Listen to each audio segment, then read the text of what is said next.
నమస్తే, welcome to 95 news. ముందుగా బులెటిన్లో హెడ్లైన్స్ చూద్దాం. ఉప్పల్ టికెట్ తనకు దక్కకపోవడంపై బీఆర్ఎస్ ఎమ్మెల్యే బేతి సుభాష్ రెడ్డి తీవ్ర అసంతృప్తి. బండారు లక్ష్మారెడ్డికి టికెట్ ఎందుకు ఇచ్చారని ప్రశ్న.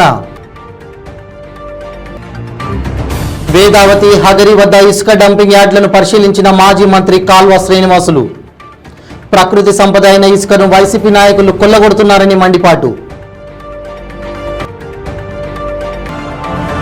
గూడూరులో రాష్ట్ర స్థాయి టీచర్స్ క్రికెట్ టోర్నమెంట్ 2023 విజేతలకు బహుమతులను ప్రదానం చేసిన మాజీ ఎమ్మెల్యే సునీల్ కుమార్. కుప్పంలో నారా చంద్రబాబు నాయుడు దొంగ ఓట్లతో గెలిచారన్న ఏపీ మెరుగు నాగార్జున. జగన్మోహన్ రెడ్డి సామాజిక విప్లవానికి తెరతీశారని కితాబు.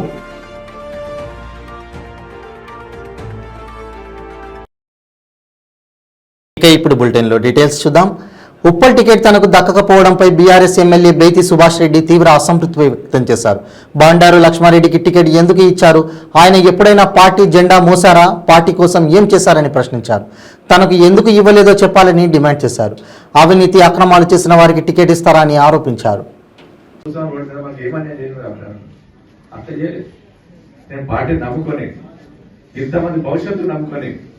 వాళ్ళకి ఏ అవకాశం వస్తుందో కల్పించాలని తమతోటి ఈ రోజు పనిచేస్తాం. మరి అంత పనిచేస్తాం కానీ ఇప్పుడు చెప్పినట్టుగా మరి కానీ ఒక ఉరి తీసేవాడిని కూడా ఆకలి కోరి కలుగుతారు, ఒక బలిదానం చేసే వాళ్ళని కూడా ఒక నీళ్లు పోసి చేస్తారు. అంతకంటే అధ్వానంగా నన్ను కోసి పడేసినట్టే నాకు విచిత్రం. ఏం చెప్పాలో నాకు అర్థం కాని పరిస్థితి. ఇన్ని రకాలుగా నన్ను ఇబ్బంది పెట్టే సందర్భం చూస్తాం. ఏం చేసినాం మేము? తప్పేది ఒక్కటి కాదు, రెండు కాదు, ఒక 23 ఏళ్ళు ఆస్తు. మొన్న నిజంగా నేను ఎమ్మెల్యే అయ్యాక ఆస్తులు అమ్ముతున్నా. విచిత్రంగా అందరు ఎమ్మెల్యే అయితే ఆస్తులు కొనుక్కుంటారు, నేను ఎమ్మెల్యే అయితే ఆస్తులు అమ్ముకున్నా. ఇంకా ఎలమూడి దగ్గర ఎలమగుడి ముంగట 5 ఎకరాల జాగా ఉండే బోర్గిల్లో పోయి చూడండి. ఇప్పుడు కంపౌండ్ తిప్పి లెవెల్ అయింది, అది అమ్ముకొని ఇల్లు కట్టుకున్నా. సుచిత్ర కాడ ఒక 750 గదాలు ఉండే, అది అమ్ముకున్నా. గీడ రోడ్డు మీద ఒక ప్లాట్ నాకు ఇంత షేర్ ఉండే, అది అమ్ముకున్నా. చూపిస్తా, డాక్యుమెంట్ తో సహా చూపిస్తాను. నేను పార్టీతో ఏమైనా లాభం పొందినా పార్టీతో రూపాయలు సంపాదించుకోవడం చూసి, పార్టీలో లక్షల కోట్లు సంపాదించుకోవడం ఏం లేదు. పార్టీ పేరు చెప్పుకొని ఎన్నో అగత్యాలు చేసిన ఏం లేదు, ఎన్ని గుండాయిజాలు చేసిన ఏం లేదు. నేను ఏం చేయకుండా నిజాయితీకున్న వ్యక్తికి ఇంత అన్యాయం జరుగుతుందంటే బాధ అనిపిస్తుంది. మీరు చూసిన పేపర్లలో ఎన్నెన్నో వస్తున్నాయి, చూస్తా ఉన్నారు. అన్ని చేసినా కూడా అందరికి టికెట్లు ఇచ్చారు. మరి నాకెందుకు బాగా, నేను కూడా కొంత మొండిగానే ఉంటాను. సీనియర్ సిటిజన్స్ దాదాపు 7 సీనియర్ సిటిజన్ బిల్డింగ్ కట్టాను. 4 మహిళా భవన్లు కట్టిన.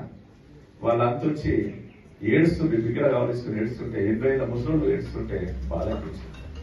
ఏం తప్పు చేసి ఉంటారు మీరు? మాకు బిల్డింగ్లు కట్టించినావు, మాకు రోడ్ వేసినావు, మాకు అన్ని చేసినావు, ఏమైందని నీకు ఇయ్యలేదు అని చెప్పి అడిగితే నాకు నిజంగా దుఃఖం వచ్చి పట్టుకొని చేసినాను.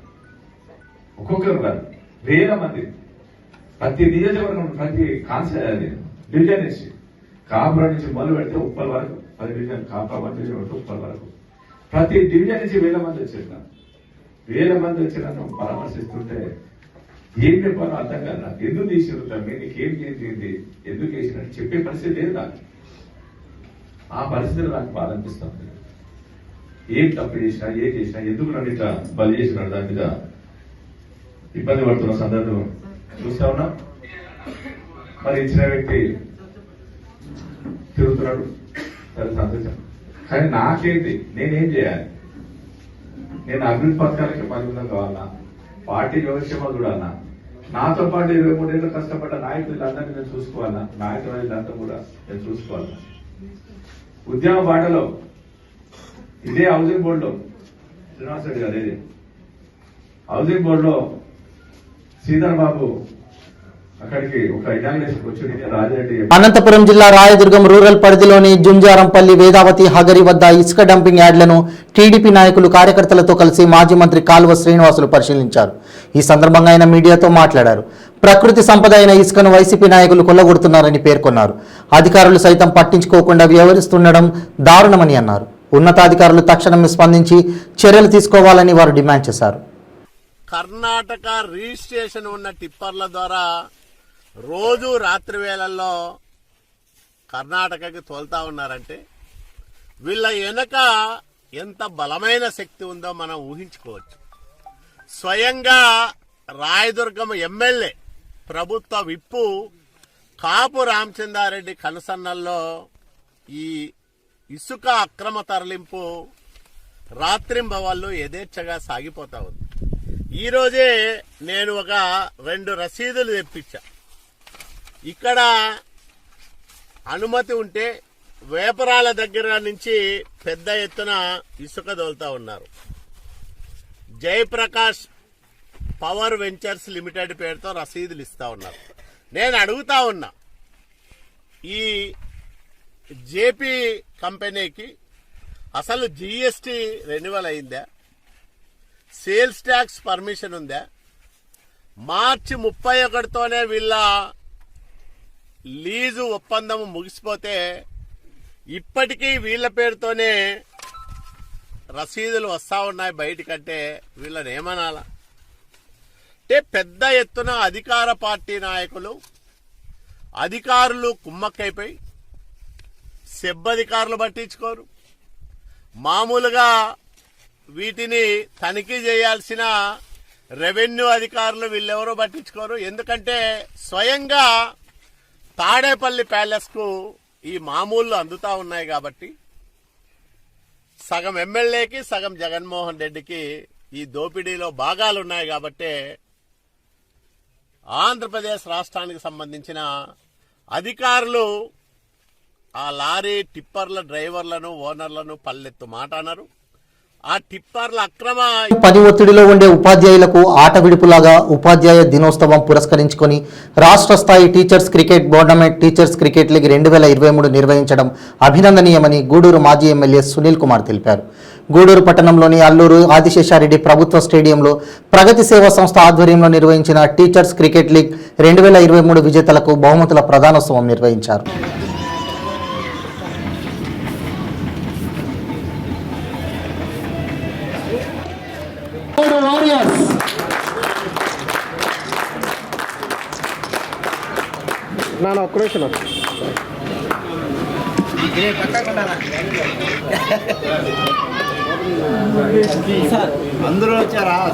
మన గారికి, మన ఆర్డీఓ గారికి, అదేవిధంగా ఎమ్మెల్యే గారికి, డిఎస్పీ సార్ అమూల్యమైన సలహాలు ఇచ్చి డిఎస్పీ సార్కి, అదేవిధంగా ఈ కార్యక్రమానికి సహకరించినటువంటి ప్రతి ఒక్కరికి సంతోషం. ప్రగతి సేవా సంస్థ అంటే ఒక ప్రత్యేకమైనటువంటి పరిస్థితి. చాలామంది సేవా సంస్థలు పెట్టుకొని ఉంటారు, కానీ వాళ్ళు వాళ్ళ సొంత ప్రయోజనాల కోసమో లేదా సొంత రాజకీయ ప్రాప్తి కోసమో లేదా సొంత ఇమేజ్ కోసమో ఆ సంస్థలు పెట్టి అప్పుడప్పుడు ఒక కార్యక్రమాలు చేసి ఇది బ్రహ్మాండంగా మేము చేసామని చెప్పి ప్రచారం ఎక్కువ, ఆర్భాటం ఎక్కువ ఉంటుంది. కానీ ప్రగతి సేవా సంస్థకి ఆర్భాటాలు ఎక్కడ ఉండే సమస్య లేదు. ఆర్భాటం లేకుండా నిజంగా ప్రజలకు కానీ ఇలా క్రీడాకారులకు కానీ ముఖ్యంగా ఉపాధ్యాయులు, ఎందుకంటే మీ అంటే ఎక్కువ ప్రేమ మా చంద్రకి, ఎందుకంటే వాళ్ళ మిస్సెస్ కూడా ఉపాధ్యాయురాలు కాబట్టి వీరంటే చాలా అభిమానం. ఖచ్చితంగా సాధ్యం కానిది అంటే అయ్యవారితో ఆడించడం తమాషం కాదు, వీరంత తేలిక మనుషులేం కాదు. ఎందుకంటే మీతో పెట్టుకుంటే చాలా ఇబ్బందికరం అవుతాం ప్రభుత్వాలకు కూడా. కాబట్టి మీలాంటి వాళ్ళని దగ్గర ఆడించి ఎక్కడ కూడా చిన్న ఎంపైరింగ్లో లోపాలు లేకుండా బ్రహ్మాండంగా ఒక 3 రోజుల పాటు ఈ కార్యక్రమం నిర్వహించినందుకు మనస్ఫూర్తిగా ప్రగతి సేవా సంస్థ కుటుంబ సభ్యులందరూ కూడా పేరు పేరున ధన్యవాదాలు తెలియజేస్తున్నాను. ఈ ప్రగతి సేవా సంస్థ ఒక టీం వర్క్, ఎవరు ఇండివిజువల్ ఎవరు చేరిళ్ళు అంతా ఒక టీం.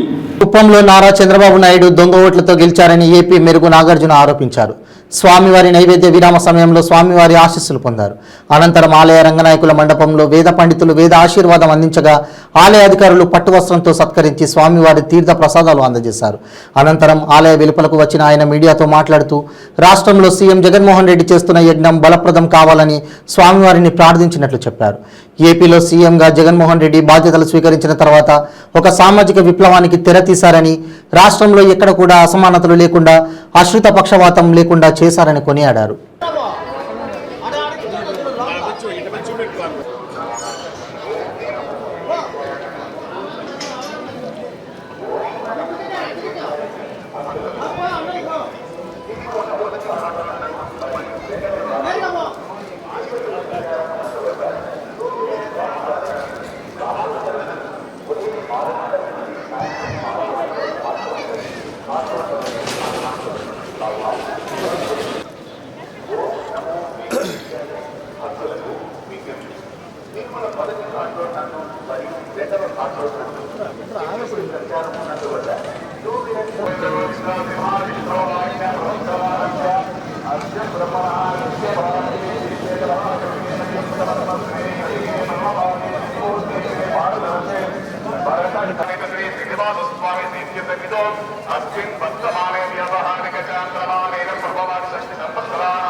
ఈరోజు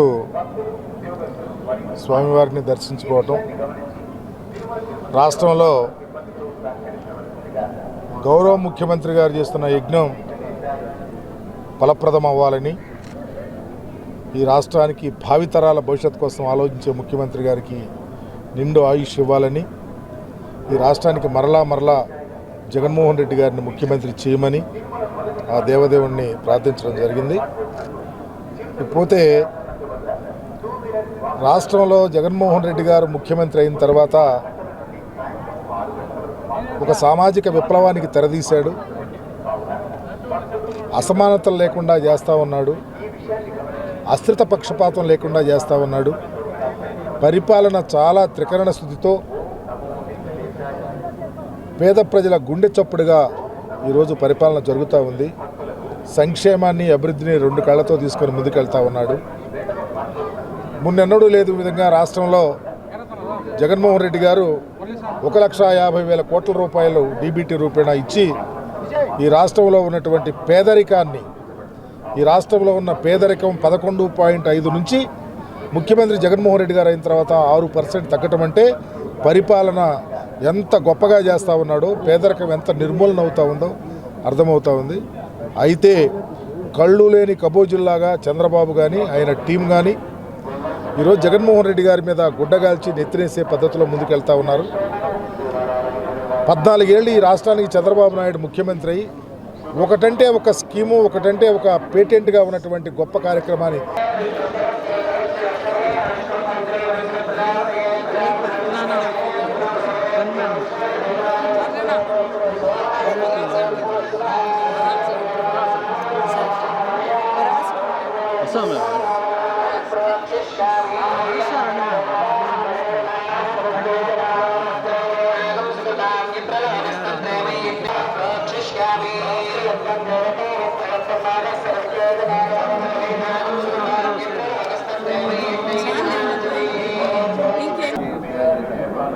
కాదండి, ఈరోజు తిరుమలలో ప్రశాంతంగా శ్రావణ మాసంలో దర్శనం చేసుకొని వస్తున్నాము.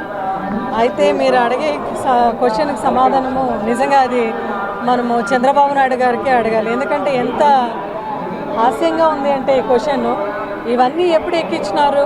వాళ్ళ హయాంలోనే ఎక్కించినారు. మనం ఆ రోజు అపోజిషన్లో ఉన్నాము. ఈరోజు వాళ్ళే అట్లా దొంగోట్లన్నీ ఎక్కించుకొని వాళ్ళే పోయి ఫిర్యాదులు చేసుకుంటున్నారంటే నిజంగా చాలా హాస్యంగా ఉంది. యువత క్రీడా స్ఫూర్తిని అలవర్చుకొని ముందుకు సాగాలని, వ్యసనాలకు దూరంగా ఉండడంతో పాటు సమాజ నిర్మాణంలో భాగస్వాములు కావాలని రాజంపేట ఎంపీ పెద్దిరెడ్డి మిథున్ రెడ్డి పిలుపునిచ్చారు. మదనపల్లి మండలం ఆరోగ్యవరం ఫుట్బాల్ గ్రౌండ్స్లో వారం రోజులుగా జరుగుతున్న డాక్టర్ కేటీ జే సూడియన్ GP Alexander memorial South India football tournament ఆదివారం తుది దశకు చేరుకుంది.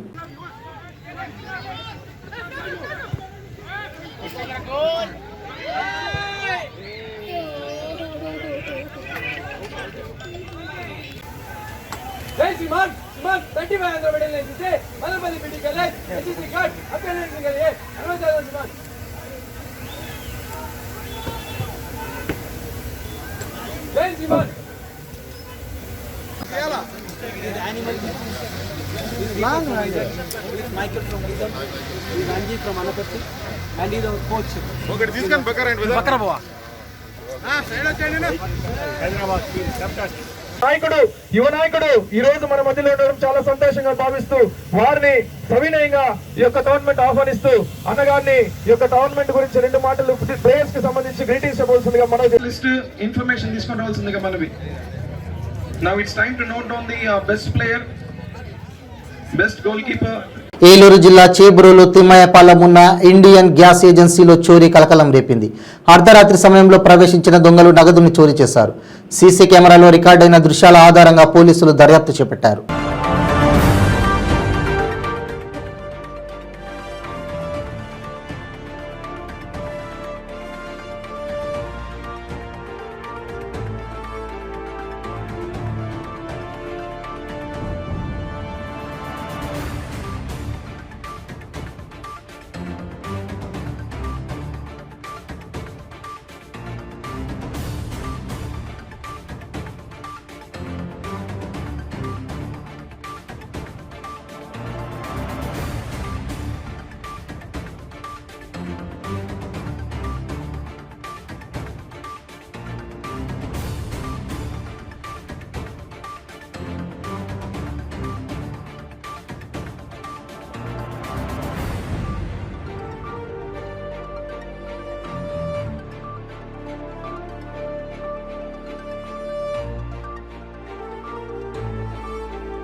అసంపూర్తిగా నిలిచిపోయిన ఫ్లైఓవర్ బ్రిడ్జి నిర్మాణానికి ప్రభుత్వం అనుమతులు మంజూరు చేసిందని, బ్రిడ్జి నిర్మాణం కోసం అడ్డుగా ఉన్న నిర్మాణాల యజమానులకు నష్టపరిహారం చెల్లించడం జరిగిందని, నేటి నుండి భవనాల తొలగింపు ప్రారంభమైందని గూడూరు ఆర్డీఓ కిరణ్ కుమార్ వెల్లడించారు.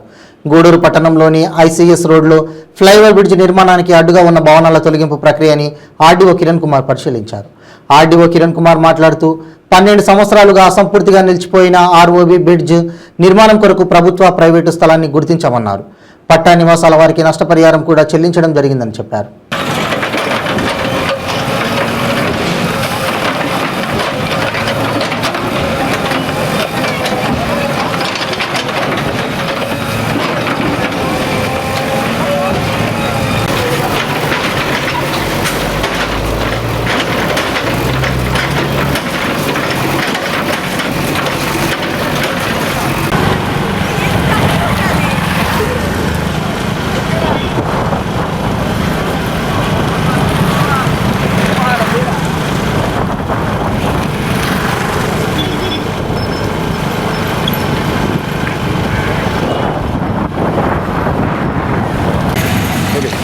గూడూరు మున్సిపాలిటీకి సంబంధించి ఆర్ఓబి అంటే 12 సంవత్సరాల ముందు స్టార్ట్ అయిన ఈ ROB doctor YS Rajasekhara Reddy గారు అనుమతులు ఇచ్చిన తర్వాత మాజీ ముఖ్యమంత్రి ఇప్పుడు 12 సంవత్సరాల పాటు ఇది అసంపూర్తిగా ఉంది. మధ్యలో వర్క్స్ నిలిచిపోయాయి అన్నమాట. ఈ వర్క్స్ నిలిచిపోయిన తర్వాత 12 సంవత్సరాల తర్వాత ప్రస్తుతం మన ముఖ్యమంత్రి వైఎస్ జగన్మోహన్ రెడ్డి గారు దీన్ని అనుమతులు మళ్ళీ శాంక్షన్ చేయడం జరిగింది. ఈ శాంక్షన్ ఫ్లైఓవర్ ఇచ్చిన తర్వాత వీటికి సంబంధించి ల్యాండ్ ఎక్విజిషన్ ప్రపోజల్స్ మేము చేపట్టడం జరిగింది. ఈ ఆర్ఓబిలో ఉన్న పట్టా lands, DKT lands, government lands ఏవైతే ఉన్నాయో వాటికన్నిటికీ నోటీసులు ఇవ్వడం జరిగింది. ఆ నోటీసులు ఇచ్చి వాళ్లకు కాంపన్సేషన్ నష్టపరిహారం కూడా పట్టా ల్యాండ్స్ కంతా ఇవ్వడం జరిగింది. అలాగే గవర్నమెంట్ ల్యాండ్స్ని మనము ఎంక్రోచ్మెంట్ని రిమూవ్ చేస్తున్నాము. అలాగే ఒక 6 సెప్టెంబర్ 15వ తేదీన విజయవాడలో అగ్రిగోల్డ్ బాధితుల శంఖారావం నిర్వహించనున్నట్లు AgriGold customers and agents welfare association Kakinada జిల్లా ఉపాధ్యక్షులు కొల్లు శ్రీనివాస్, సిపిఐ జిల్లా సహాయ కార్యదర్శి తోకల ప్రసాద్ తెలిపారు. కాకినాడ సాంబమూర్తి నగర్లో ఉన్న పిఆర్ భవన్లో అగ్రిగోల్డ్ బాధితుల శంఖారావం కరపత్రాన్ని వారు ఆవిష్కరించారు. ఈ సందర్భంగా వారు మాట్లాడుతూ ఎన్నికల ముందు వైఎస్ జగన్మోహన్ రెడ్డి పదే బాధితులకు న్యాయం చేస్తామని హామీ ఇచ్చి అధికారంలోకి వచ్చిన తర్వాత కంటి తుడుచు చర్యలో భాగంగా కొంతమంది డిపాజిట్లకు మాత్రమే న్యాయం చేశారని, ఇంకా 7 లక్షల మందికి పైగా సొమ్ము రావాల్సి ఉందని వాపోయారు. అగ్రిగోల్డ్ బాధితులకు న్యాయం జరిగే వరకు సిపిఐ అండగా ఉండి పోరాటం కొనసాగిస్తుందన్నారు.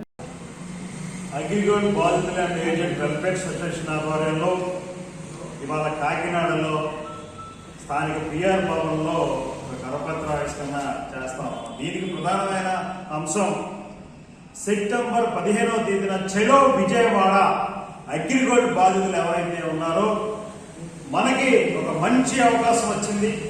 తాడో పేడో తేల్చుకునే సమయం వచ్చింది. ఎందుకంటే ఆ రోజు ఆనాడు ప్రతిపక్షంగా ఉన్న ఇవాళ ముఖ్యమంత్రి గారు మా ప్రభుత్వం అధికారంలో రాగానే అగ్రిగోల్డ్ సమస్యలు పూర్తి స్థాయిలో ఇది పరిష్కరిస్తాం, డిమాండ్లు ఇది ఈ యొక్క డిపాజిట్లన్నీ పూర్తి స్థాయిలో అందరికీ సమన్వయం న్యాయం చేస్తామని చెప్పేసి ఎన్నికల్లో గద్దెనెక్కిన తర్వాత అగ్రిగోల్డ్ బాధితుల సమస్యే మర్చిపోయారు. అందుకే ఇవాళ భారత కమ్యూనిస్టు పార్టీ దీనికి అండదండలుగా ఉండి అగ్రిగోల్డ్ బాధితులకు న్యాయం జరిగే వరకు సిపిఐ వారి పోరాటానికి మద్దతు తెలియజేస్తున్నాం. సెప్టెంబర్ 15వ తేదీన విజయవాడలో అగ్రిగోల్డ్ బాధితుల శంఖారావం జరగబోతా ఉంది. జింకానా మైదాన గ్రౌండ్ లో ఒక భారీ బహిరంగ సభ జరుగుతూ ఉంది. ఈ భారీ ప్రదర్శన బహిరంగ సభకు అగ్రిగోల్డ్ బాధితులు ప్రతి ఒక్కరూ కథలు తొక్కి రావాలని చెప్పేసి సిపిఐగా అగ్రిగోల్డ్ బాధితులు ఏజెంట్స్ అండ్ వెల్ఫేర్ అసోసియేషన్ సంఘం తరఫున మేమందరికీ విజ్ఞప్తి చేస్తూ ఉన్నాం. ఇది సదా కోసం ఈ అవకాశాన్ని మనం తీర్చుకోవాలి.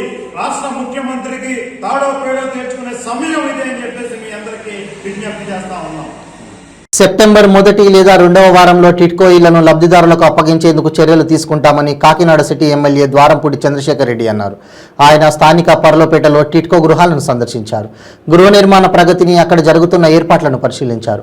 తెలుగుదేశం పాలనలో టిడ్కో ఇళ్లను ప్రతిపాదించినప్పటికీ పూర్తి చేసి లబ్ధిదారులకు అప్పగించలేకపోయారన్నారు. ముఖ్యమంత్రి వైఎస్ జగన్మోహన్ రెడ్డి అధికారంలోకి వచ్చాక పేద ప్రజల సొంతింటికల నెరవేర్చే క్రమంలో టిడ్కో, జగనన్న కాలనీలపై ప్రత్యేక దృష్టి సారించి నిర్మాణాలను వేగవంతం చేశారన్నారు.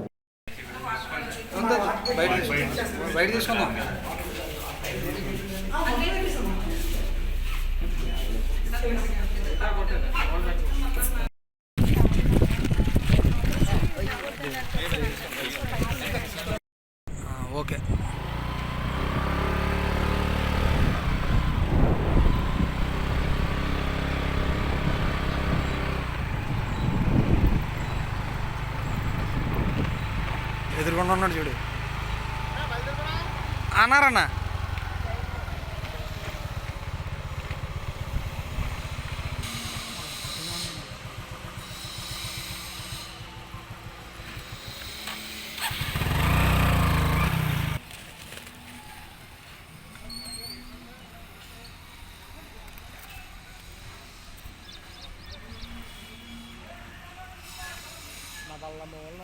కమలో మన వాళ్ళు తెల్లదైతే నా కొడుకు అందరూ కలిసి త్వరలోనే గడపడప వైఎస్ఆర్ ప్రభుత్వ కార్యక్రమం కూడా ముగుస్తుంది. ఇంకా 11 సెక్రటరీలు తిరగాలి. నేను 11 సచివాలయాలు కూడా గడప గడపకి వెళ్ళి వాళ్ళ సమస్యలు తెలుసుకుని ప్రభుత్వం ద్వారా వాళ్ళకి వచ్చిన పథకాలన్నీ వివరించి ఆ కార్యక్రమం త్వరలోనే పూర్తయ్యే సందర్భం. నెక్స్ట్ కాన్సన్ట్రేషన్ కాకినాడలో ఏదైతే మనం మాట ఇచ్చామో ప్రజలకి ఇన్ఫ్రాస్ట్రక్చర్ పరంగా రోడ్లు కానీ, డ్రైన్లు కానీ, కల్వర్ట్స్ కానీ, వాటర్ ఫెసిలిటీ కానీ, లైటింగ్ సిస్టమ్ కానీ అన్నీ కూడా ప్రజలకి ఏదైతే సదుపాయాలు కావాలో అన్నీ కూడా డిసెంబర్ నెలాఖరు పూర్తి చేస్తానని చెప్పడం జరిగింది. ఇప్పుడు పూర్తిగా దాని మీద కాన్సన్ట్రేషన్ చేసాం. నెక్స్ట్ వచ్చి టిట్కో హౌసెస్.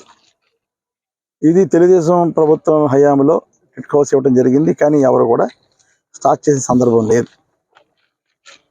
ముఖ్యమంత్రి జగన్మోహన్ రెడ్డి వచ్చిన తర్వాత ఈ టిట్కో హౌసెస్ మీద, అదేవిధంగా జగనన్న కాలనీ మీద, ప్రత్యేకించి ప్రజలకి గృహాల మీద ఎక్కువ కాన్సన్ట్రేషన్ చేసి ఈ యొక్క కార్యక్రమం చేయడం జరిగింది. టిట్కో గృహాలలో నివాసం ఉంటున్న ప్రజల సమస్యలను తక్షణం పరిరక్షించాలని వైసీపీ పాలకొల్లు ఇన్ఛార్జ్ గుడాల గోపి హామీ ఇచ్చారు. పాలకొల్లులోని టిట్కో ఇళ్ల ప్రాంతంలో వీధి లైట్లను ఏర్పాటు చేసిన సందర్భంగా ఆయన పరిశీలించి మాట్లాడారు. ఈ కార్యక్రమంలో వైసీపీ నాయకులు ఎడ్ల తాతాజీ, చందాక సత్యబాబు, నాయకులు, కార్యకర్తలు పాల్గొన్నారు.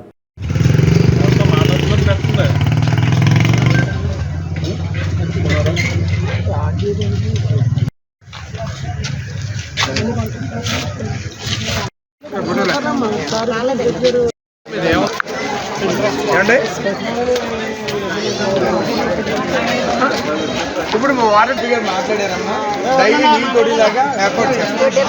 ప్రస్తుతానికి నీకు లైట్ కదా ఇదే రోజులు వచ్చాం, మళ్ళీ అది నెక్స్ట్ వీక్ వస్తాను వచ్చాం. ఇప్పుడు లైట్లు ఆల్రెడీ స్టార్ట్ చేస్తాను,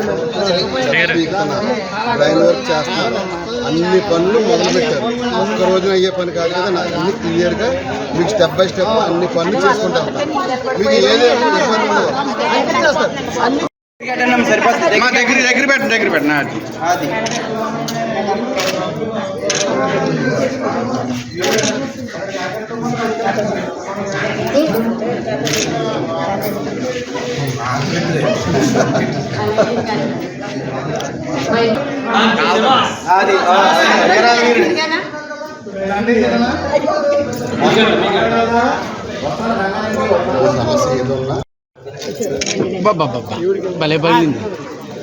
బులెటిన్ ముగించే ముందు హెడ్లైన్స్ మరోసారి.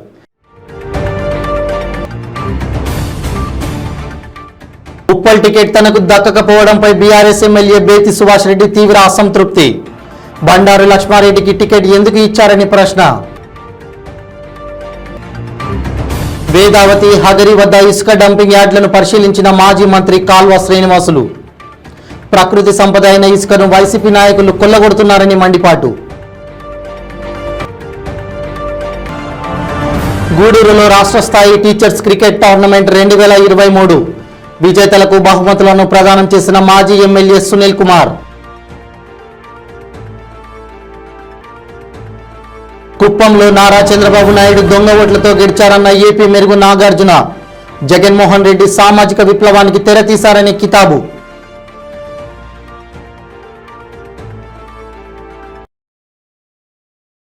ఇవి బులెటిన్ అప్డేట్స్. మరిన్ని అప్డేట్స్ కోసం చూస్తూనే ఉండండి 95 న్యూస్. ప్రతి క్షణం ప్రజాక్షేమం కోసం. నమస్తే.